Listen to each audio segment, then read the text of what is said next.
Ejo mumeze mute? Reka nizere ko mumeze neza. Uyu nguyu muri kumwe ni Pascal cyangwa se Birman, ni umwanditsi akaba na director wa team Ijwi Ryacu TV. Hano rero ndi kumwe na bamwe mu bakinnyi dukorana, hari ikiganiro gitongeye kugirana nabo, barabanza batubwire amazina yabo, baribwira abanyarwanda.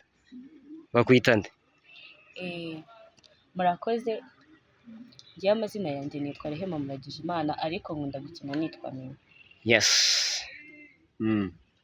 Nitwa Ryamukuru Pierre, amazina nitwa Kajyanga.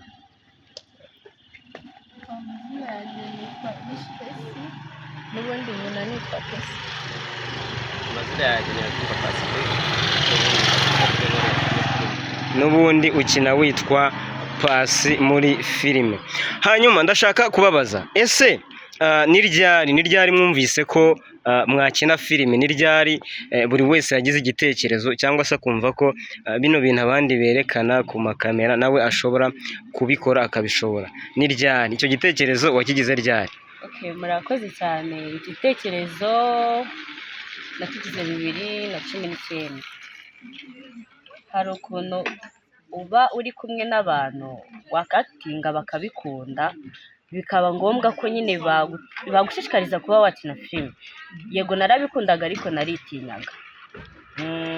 Byaje kurangira numva mbikunze, ngize n'Imana mbona timu nziza nka Ijwi Ryacu iza kumfasha, iransapotinga, nkaba ngeze kuri uru rwego. Ndayishimira kandi namwe Abanyarwanda murashimira.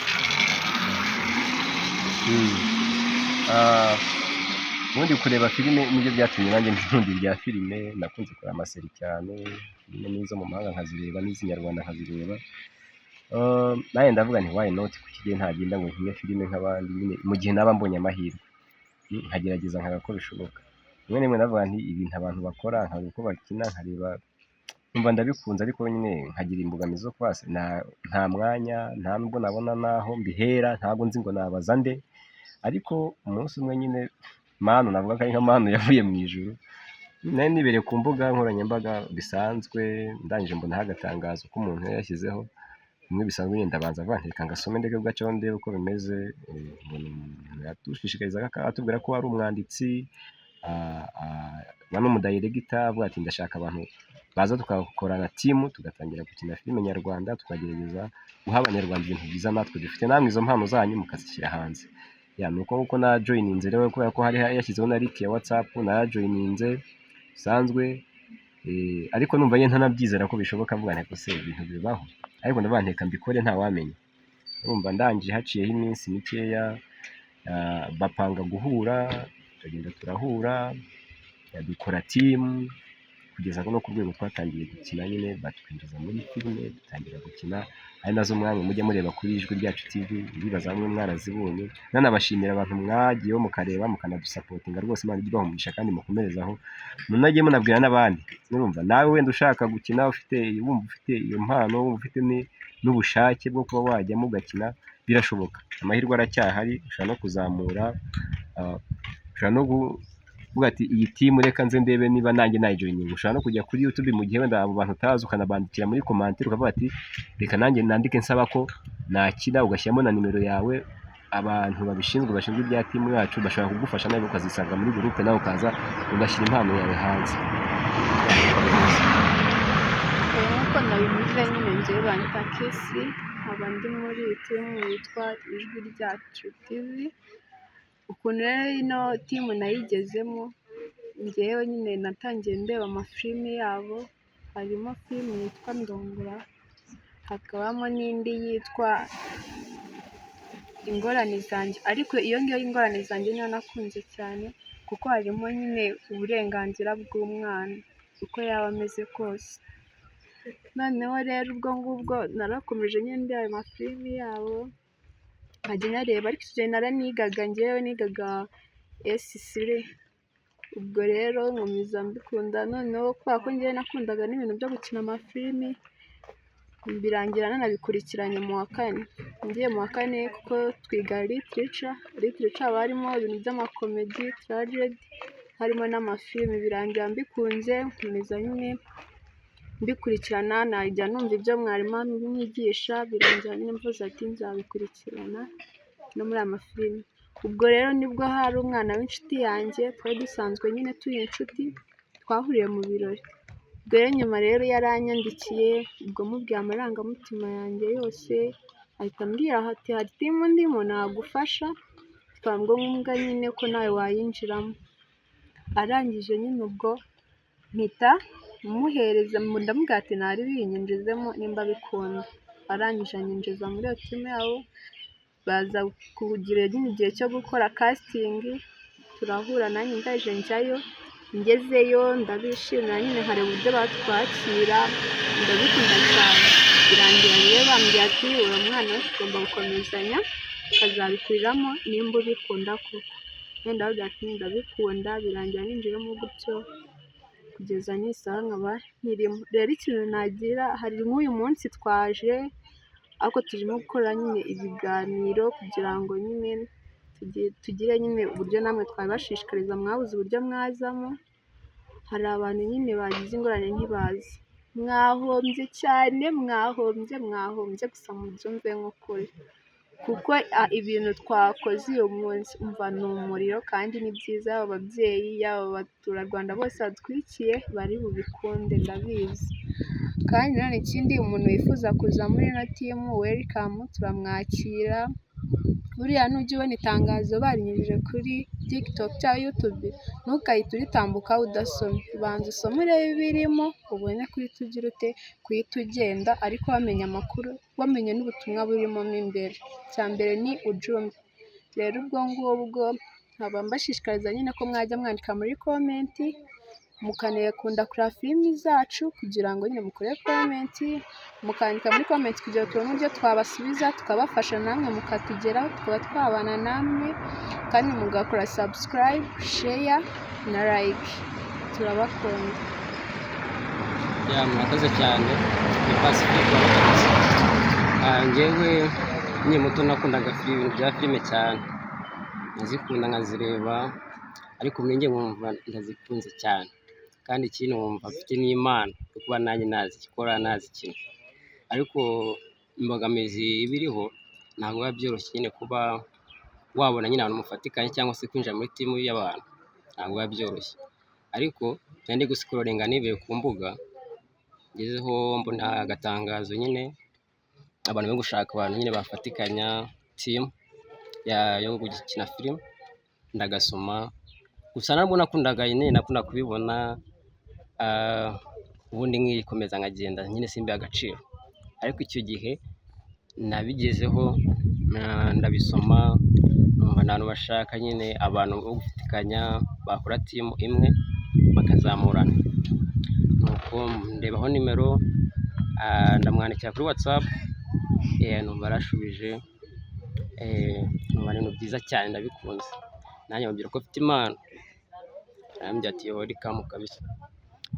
Tuvugana igihe tuzahura, igihe cyo guhura, tupanga igihe cyo guhura, tujya muri casting. Muri casting turayikora, biba ari ibintu byiza cyane, turabikunda cyane nyine pe. Ikintu nyine nabwira abantu mwese mufite impano, ni uko mwajya nyine muri ibi bintu binyura ku mbuga, amatangazo ariho mukaza mugasoma mukareba icyo avuze, ntimugasikororinge mugenda gutyo gusa. Icyo nababwira cyo, abantu bashaka kwinjira muri timu yacu mwajya ku mbuga, yaba kuri YouTube, Ijwi Ryacu TV, ubundi mukareba video zacu, ubundi mukatwandikira mukamwakinjira muri timu namwe. Murakoze cyane. Aha, murakoze cyane. Buri wese amaze kugaragaza uko yinjiye muri timu, amaze kugaragaza imbamutima ze. None ndashaka kugira ngo mbabaze, umuntu cyangwa se umwana cyangwa umuntu mukuru uri hariya hirya ukunda gukurikirana sinema nyarwanda, akumva arabikunze ariko akaba agifite ubwoba bwo kugira gute, bwo kujoyininga abandi, uwo muntu mwamubwira ngo iki? Ni iyihe nama mwamugira? Murakoze cyane. Inama naha ubu muntu, icya mbere ni ubushake, ibindi byose n'indi ntambwe waba uteye. kuba waba ubikeneye reba timu nziza kuri wowe wumva ko wakishimira ubundi utera intambwe imwe ibindi byose bizizana. Murakoze. Umuntu uri hanze nyine ya sinema ameze nk'aho ari mu yindi si, buriya sinema nawe imeze nk'ari isi ukwayo, nta nubwo wenda uba wibaza ati hagiye hari ahantu nako mfite impano nkaba numva nanjye nshaka gukina cyangwa nabikora nabigeraho no kuva na kugaruka biba binagoye.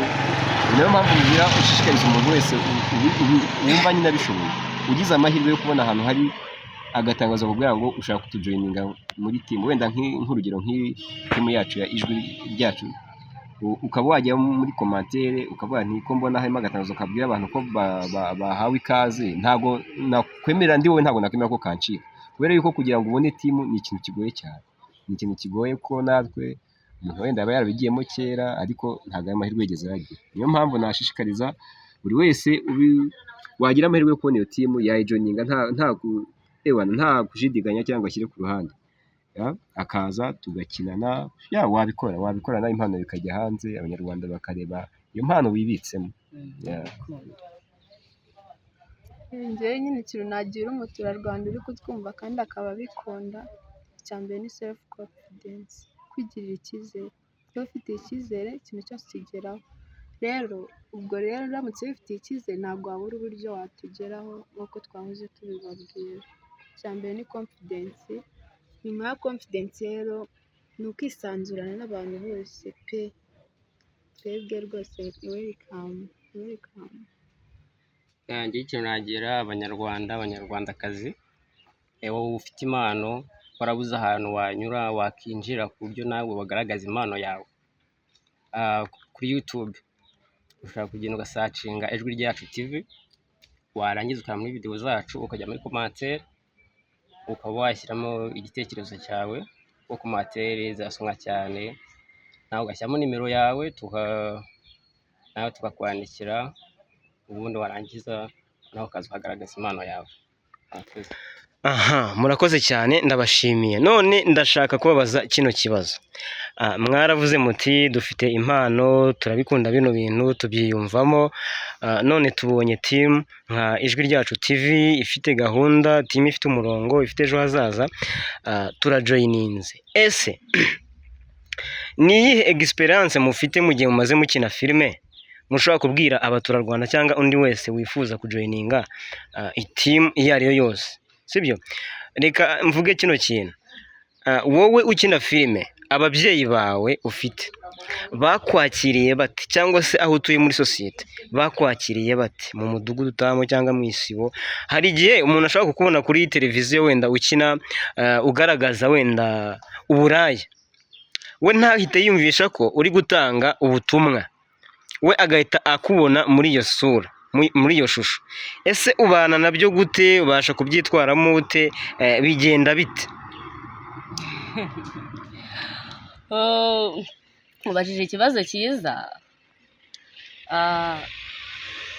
Ntabwo abantu bose bakwakira kimwe. Hari abashobora kuba bakwakira bitewe na role wakinnye, hari n'abakwakira ukuri, cyane cyane nka babandi baba bakuzi. Rero ugize ikibazo cyo kuvuga ngo abantu baranyakira gute, biragenda gute, naho wagera. Icya mbere ni ukumva ko ibintu bikunze, ikindi ukagerageza gukora ibintu uzi neza yuko nyine ari filime, atari ibintu byo mu buzima busanzwe. Ikintu nshishikariza bano bantu bameze nk'aho badukurikiye, yego hari igihe bishoboka ko icyo kintu waba unabana nacyo, ariko ahanini ibyinshi dukina ni filime. Tuba dukeneye kugira ngo twigishe abanyarwanda, abaturarwanda ko bagomba kwitwara, yaba muri sosiyete, mu rugo se n'ahandi. Rero ufakasinze kuri icyo kintu ngo barambona bati nta kintu wageraho. Icya mbere ni wowe n'umutima wawe.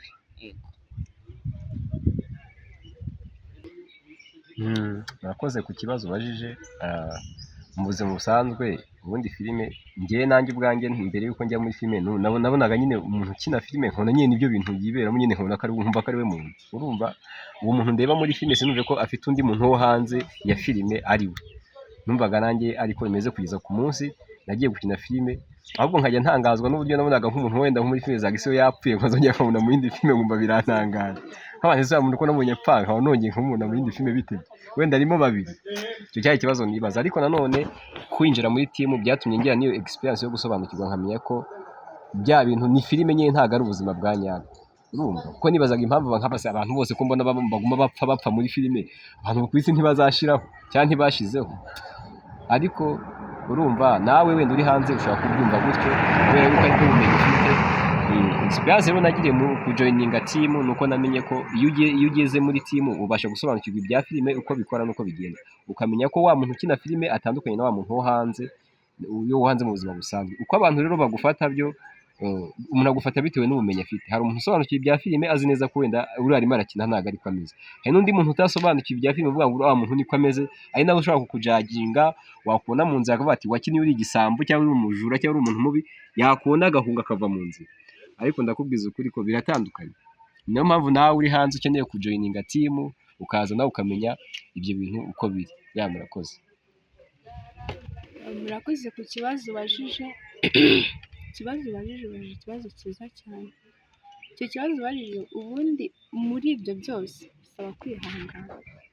Utihanganye ukishinga amagambo nyine batuvuga ntabwo nta kintu wagera, kuko icya mbere hari urore ushobora gukina uri indaya ariko nyamara uri gushyiramo ubutumwa bw'uko tugomba kwirinda uburaya muri sosiyete, cyangwa se uri ibintu by'ibiri kuvuga ngo uri gukina uri igisambo. Icyo gihe baba barimo kwemeza yuko uwo muntu ari igisambo muri filime, ariko muri sosiyete bari kwigisha ati tureke ibintu by'ubusambo. Abantu bo hanze mukabibona nk'ibidasanzwe, ugasanga ati uriya muntu yaraniniranye, uriya muntu ni umwana mubi. Oya, ntabwo aba ari umwana mubi, ntabwo aba ariko bimeze. Biriya aba ari filime kugira ngo twerekane ubuzima tubayeho hano mu isi, tumenye n'ibyo twakirinda ibyo ari byo ndetse n'ibyo twakomerezaho, kuko umuswahili yaciye umugani mu giswahili ngo vibaya tuviache vizuri tuviendeleze. Rero icyiza ntabwo ari ugufata umuntu ngo ni uko umubonye muri filime, ntabwo aba ariko basanzwe. Nanjye gutya bunda mu buzima busanzwe nditonda, ariko iyo bamaye gukina nyine ndi umwana mubi ndabikora. Murakoze. Murakoze, ubaje ikibazo cyiza cyane. Ibyo bintu byibaza nyine abantu benshi cyane.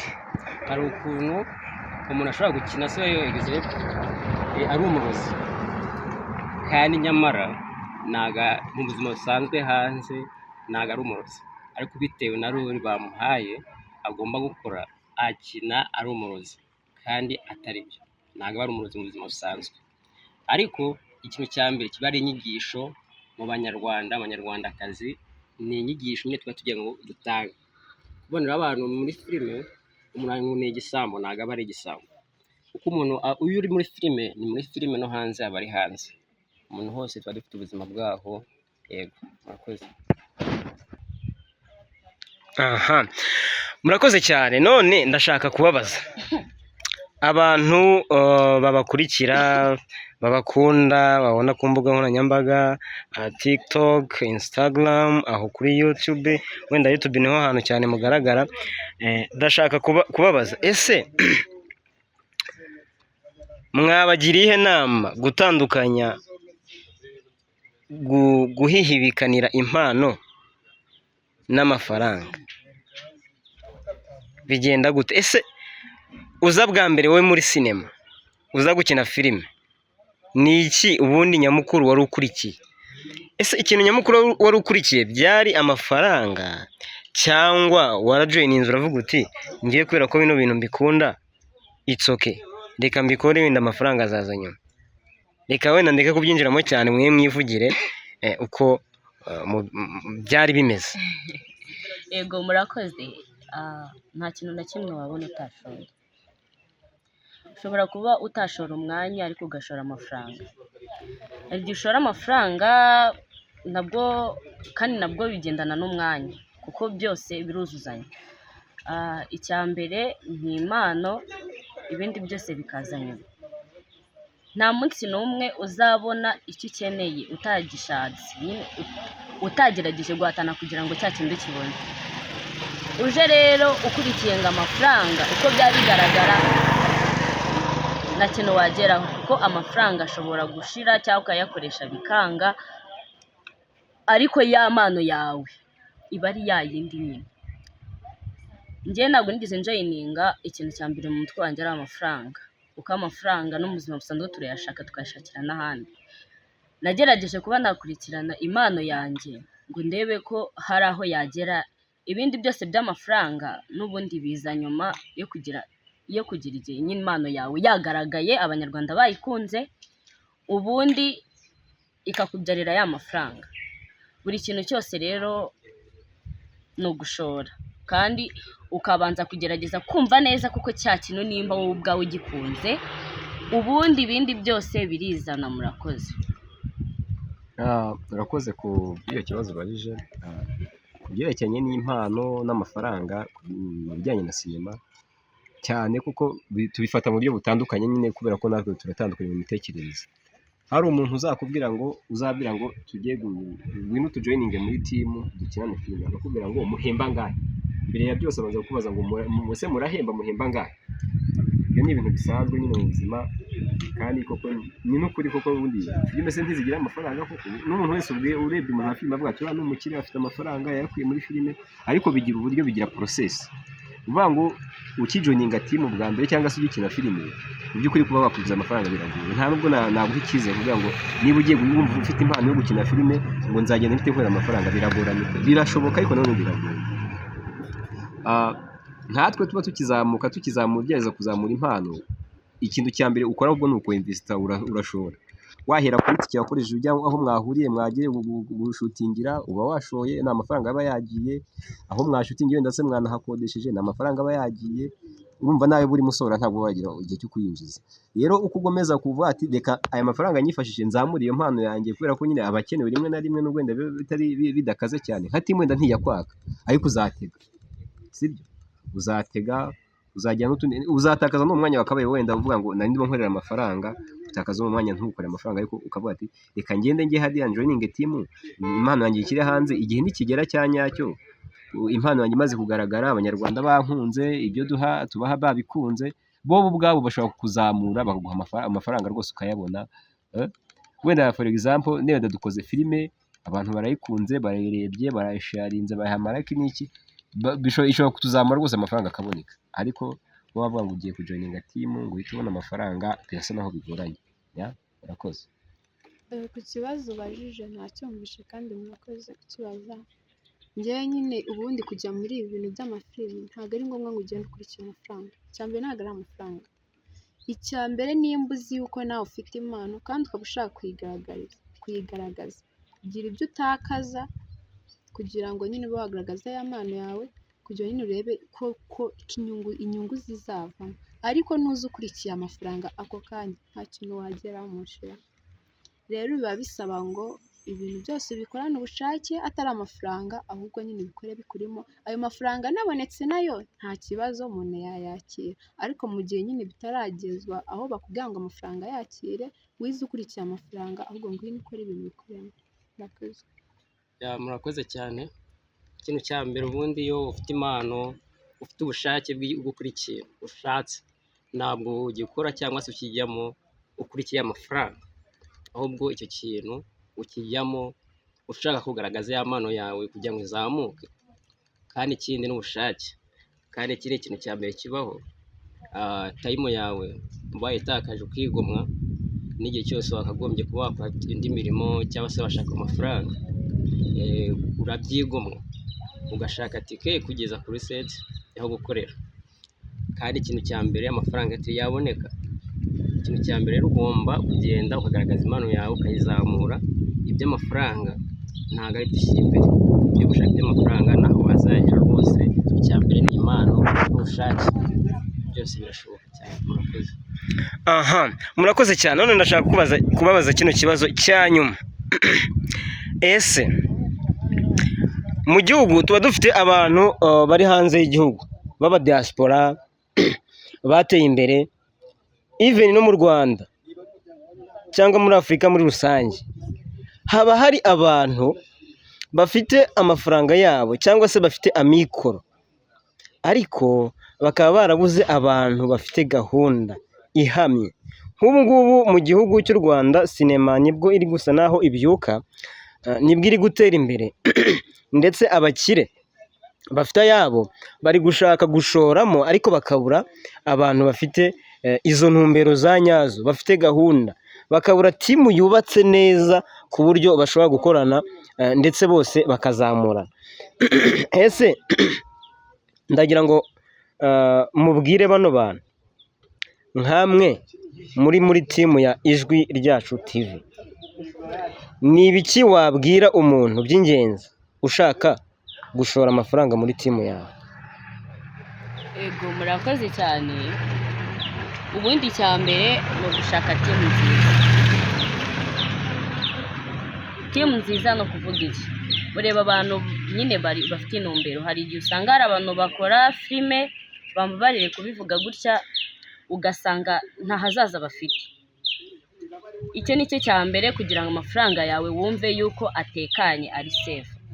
Icya kabiri ni ukureba ese bano bantu barabikeneye ko mbashoramo, kuko buriya nacyo kiba cyiza kurushaho. Hari igihe ushobora kuba wakumva ko ukeneye timu ariko ugasanga we ntabwo igukeneye, bitewe hari igihe ashobora kuba afite abashoramari benshi cyangwa ugasanga bari kubona ayo ubashoramo ntabwo ahagije, birashoboka. Icya gatatu, wowe muntu ufite amafaranga yawe ukeneye gushora mu bintu bya sinema muri Ijwi Ryacu TV cyangwa sorry kuba mbivuze gutya ariko mvugiye bose, hari abashobora kuba bakeneye kuba bashora muri Ijwi Ryacu TV, byashoboka, ariko hari n'abandi bakeneye no gushora mu zindi timu. Icarana nabo muvugane, umenye ukuntu bimeze, abakinnyi babo, icyo bashaka, intumbero bafite. Numara kumenya icyo bashaka nawe uzamenya icyo ushaka, umenye naho gushora amafaranga hanyaho. Murakoze cyane. Murakoze. Ku cyerekeranye n'abantu bashaka kwinvestisa muri timu ya twembi, icya mbere nababwira ni uko turahamye. Turahamye. Ndagira ngo mbwire abadukurikiye ko impamvu akoresheje twembi niko twatangiye twitwa kuri YouTube, nyuma tuza guhinduka Ijwi Ryacu TV. Ni ukunyangana nyine, hari ibintu byabanje mbere kugira ngo byakire biduke mu bwonko biba bigoranye, ariko n'ubundi byose niko kwa kundi, n'ubundi iyo ugiye kuri YouTube ukandikamo ntuze n'ubundi umuntu wenda ushaka wadushoramo amafaranga. Icya mbere nababwira ni uko twe abakinnyi turahari, sibyo? Abakinnyi turahari, dufite umwanditsi muzima ufite filime zisobanutse, wandika neza ibintu bisobanutse. Nawe byenda ndibaza ko buriya timu ifite umwanditsi muzima, nibaza ko aribwo wavuga ko uko waba umeze kose uri umukinnyi yashobora no kugufuruma bigashoboka, ariko ibintu aguha birahari. Barabibona. Ufite umwanditsi muzima, ukaba ufite umudirector, ukaba ufite n'abakinnyi, icyo gihe numva waba wakora ishoramari nk'abantu bashora imari. Abantu bari hanze rero cyangwa se n'ahandi bumva bashoramo, batubera abashoramari se cyangwa se bakaza bakadusapotinga, nayo mbahaye ikaze rwose, baza bakareba bakaganiriza bamwe baduhagarariye, bakumva imigabo n'imigambi yabo, bakaba bashora amafaranga. Icyo mbabwira cyo nuko abana murabona barahari bakina filime, abana bafite intumbero y'ejo hazaza bahari, natwe kandi turahari. Bahawe ikaze gusa. Murakoze. Mbere y'uko ubundi iyo ushaka gushora amafaranga mu kintu, mbere y'uko ugishoramo, ese uravuga ati iki kintu kizagira akahe kamaro ku bantu bagikurikira? Ese ibi bintu nindamuka mbishoyemo amafaranga, aba bantu koko bafite gahunda? Nyine ukureba ko abo bantu bafite gahunda. Hari igihe abo bantu bazi uyu munsi, ejo hakaza abandi, ejo bundi hakaza abandi, nyine bagenda bahindagurika kubera kubica gahunda. Ariko iyo ubonye abantu bafite gahunda kandi ubona bafite ubushake, bashyiriremo ayo mafaranga, bashakire abo bakameramani bose nibayiza bakore, nubona bakora neza uko ubyifuza cyangwa se ubona n'inama nziza zitangiye kugenda zisohora mu banyarwanda cyangwa se n'abandi bari hanze y'igihugu cyacu, nibwo uzavuga ati bya bintu nakoze bifite umumaro. Kandi muri icyo gihe komeza nyine ujye ushyiramo inama nyinshi. Murakoze cyane. Nk'umuntu ushaka kuba yashora mu Ijwi Ryacu TV, ashaka kutujoyininga akaduha support, numva yabanza nyine kumva ijwi ryacu TV, akabanza akamenya amakuru yuko dukora neza, abakinnyi barahari, umwanditsi nawe arahari yandika filime nziza cyane ziryoheye amaso, ziryoheye abantu bose. Yego, ni ibintu byiza cyane. Uba ushaka kuduha support wajya ku ijwi ryacu TV ubundi ukaduha support kabisa. Murakoze cyane. aha murakoze cyane, Imana ikomeze ibahe umugisha. Ahangaha rero twari turi kuvuga abashoramari, ariko nanone hari n'abantu baba batanashaka gushora imari, ari abakire, akareba aba bantu akavuga ati oh wow, iyi timu ndabona nyikunze, irimo urubyiruko, irimo abantu bakuru, iravangavanze, mbese ndabona ari abantu bafite icyo bashaka gutanga muri iki gihugu, ndabona ari abantu bafite mesaje nyinshi bashaka gutanga muri iki gihugu.